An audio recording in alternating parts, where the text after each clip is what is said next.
Hello friends, I am Apruti. Welcome back to our channel plants space. आज हम बात करेंगे टिकोमा प्लांट के बारे में, जिसको येलो बेल्स भी कहते हैं क्योंकि इस पे पीले कलर के सुंदर फूल आते हैं और गुच्छे में फूल खिलते हैं। ज़मीन पे ये पौधा लगा होता है तो ज़्यादा इफेक्ट नहीं पड़ता है सर्दियों में, लेकिन पॉट में अगर लगा है तो सारी पत्तियां झड़ जाती हैं और प्लांट बिल्कुल सूखा हुआ दिखाई देता है।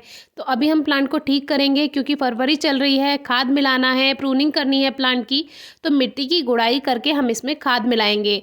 क्योंकि अभी ग्रो बैग पूरा भरा है, इसलिए मिट्टी की गुड़ाई करके हमने मिट्टी को निकाल दिया और फिर इसमें देखिए खाद मिलाया। खाद के लिए आप गोबर की खाद या वर्मी कंपोस्ट कुछ भी यूज़ कर सकते हैं। इस बीच अगर मिट्टी की गुड़ाई करते समय थोड़ी बहुत रूट्स कट जाती हैं तो कोई परेशानी की बात नहीं है, रूट्स ट्रिम हो जाएंगी तो इससे कोई परेशानी नहीं आएगी। अब हमने एक लेयर लगभग इसमें मोटी सी खाद की बना दी और ऊपर से वापस जो मिट्टी निकाली थी उसकी एक लेयर बना देंगे। इसमें जो जड़ें वगैरह हैं उसको आप हटा दीजिए। तो इस तरह से आपका जो प्लांट है वो दोबारा से अच्छी फ्लावरिंग के लिए तैयार हो चुका है। अगर छोटे पॉट में लगा है और बड़े पॉट में लगाना चाहते हैं तो अभी आप रिपोर्टिंग भी कर सकते हैं। फरवरी का टाइम जो होता है प्लांट्स की रिपोर्टिंग और प्लांट्स की प्रूनिंग कटिंग का होता है, तो उसकी आप शेप भी बना सकते हैं जैसी आपको अच्छी लगे। तो अभी हमने मिट्टी की गुड़ाई करके इसमें खाद मिला दिया है और ऊपर से फिर से थोड़ी सी मिट्टी डालने के बाद इसमें हल्का हल्का आप वाटर स्प्रे कर सकते हैं। हम ऐसे ही पानी डाल रहे हैं थोड़ा सा, क्योंकि मिट्टी में ज़्यादा नमी है इसीलिए बहुत ज़्यादा पानी नहीं देंगे। हल्का हल्का पानी देने से मिट्टी सेट हो जाएगी। और अब बात करते हैं प्लांट की प्रूनिंग की। प्लांट की कटिंग करना ज़रूरी है जिससे न्यू शूट्स आएंगी और जितनी ज़्यादा शूट्स आएंगी उतनी ही अच्छी फ्लावरिंग होगी। तो हमारा प्लांट काफ़ी हेल्दी हो चुका है, तभी हमने इसको लास्ट ईयर ग्रो बैग में शिफ्ट किया था और 2-3 साल के बाद ही प्लांट इतना हेल्दी हो पाता है, नहीं तो वो सिंगल स्टेम का प्लांट रहता है। तो अभी देखिए काफ़ी सारी इसमें टहनियाँ हैं। अब जो ये जहाँ से फ्लावरिंग हो चुकी है उसकी जो फ्लावर स्पाइक है वो इस पर लगी हुई है, यानी जो फूल खिले थे वो इस पर लगे हुए हैं। उनकी टहनियाँ हमने कट नहीं की थी क्योंकि प्रूनिंग के टाइम पे आपसे शेयर करना होता है, इसलिए हमें कुछ काम रोकना पड़ता है। तो ये जो पुराने फूलों की स्पाइक्स हैं इनको हम सभी को अभी भी कट कर देते हैं और बाकी जितनी भी इसमें छोटी छोटी जितनी भी टहनियाँ हैं हम सबको कट करने वाले हैं। आप चाहें तो हार्ड प्रूनिंग भी कर सकते हैं, पूरी तरह से कटिंग जैसे अगर करना चाहें, लेकिन हम हार्ड प्रूनिंग नहीं करेंगे, हम सॉफ्ट प्रूनिंग करेंगे जिसमें केवल ये जो बारीक बारीक जितनी भी टहनियाँ हैं इन सभी को हम हटा देंगे। क्योंकि अब जितनी भी न्यू शूट्स बनेंगी वो अपने अनुसार ग्रोथ करेंगी और फिर उन सभी में फ्लावर्स भी आएंगे।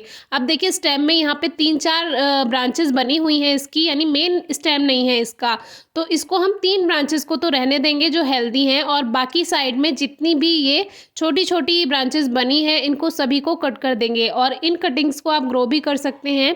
तो ये सभी हमने कट कर दी और ये ना सोचें कि आपका प्लांट बेकार हो जाएगा, क्योंकि कटिंग से प्लांट की न्यू शूट्स हेल्दी आती हैं। और इस तरह की जो मोटी टहनियाँ होती हैं वो छोटे कटर से कट नहीं होती हैं, तो उसको आप इस तरह से साइड साइड से कट लगा दीजिए और इस तरह से इसको तोड़ दीजिए तो आसानी हो जाती है। अगर आपके पास थोड़ा बड़ा कटर है तो उनसे तो ये कट जाएंगी। तो बड़ा कटर फिलहाल मेरे पास उस समय अवेलेबल नहीं था, तो मैंने छोटे से ही इसको कट कर दिया और फिर जो साइड साइड की जितनी भी ब्रांचेस थी उन सभी को कट कर दिया।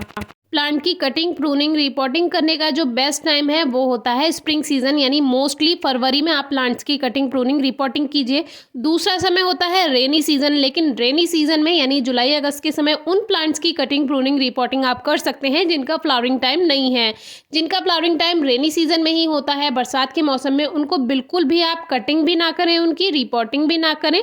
यानी कि अगर रिपोर्टिंग ऐसी करनी है कि ज़्यादा रूट्स को डिस्टर्ब नहीं करना है तो आप रेनी सीजन में यानी जुलाई अगस्त में भी कर सकते हैं, लेकिन बहुत ज़्यादा रूट्स को डिस्टर्ब ना करें जो फ्लावरिंग प्लांट्स हैं, क्योंकि जब उसका फ्लावरिंग टाइम है तभी आपने उसको डिस्टर्ब कर दिया तो आपको फ्लावरिंग या तो बिल्कुल नहीं मिलेगी और मिलेगी तो फ्लावरिंग लेट हो जाएगी।